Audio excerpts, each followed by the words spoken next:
भगवते वासुदेवाय।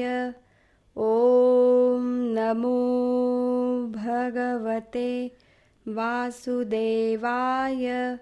ॐ नमो भगवते वासुदेवाय। ॐ नमो भगवते वासुदेवाय।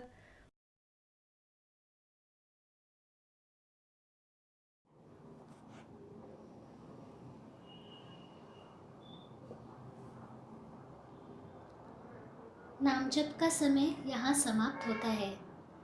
आशा है हर दिन की तरह आज भी आपको नाम जप से आध्यात्मिक अनुभव अवश्य आए होंगे। आप हमें आपके आध्यात्मिक अनुभव अवश्य भेजते रहिए। यदि नाम जप के समय किसी को अड़चनों का सामना करना पड़ा हो तो आपकी अड़चनें भी हमें भेजते रहिए। आपके द्वारा भेजे गए प्रश्न, अनुभूतियाँ, इनका विश्लेषण हम आगे के सत्संगों में अवश्य करेंगे। इस सत्संग के बाद ठीक 11:15 से 12 बजे बाल संस्कार वर्ग का आयोजन होता है। उसके पश्चात दोपहर 2:30 बजे से 3:15 बजे तक भाव सत्संग यह कार्यक्रम होता है। शाम को 4 बजे से 4:45 बजे तक इसी नाम जप सत्संग का पुनः प्रसारण किया जाता है और रात में 8 बजे धर्म संवाद ये कार्यक्रम किया जाता है।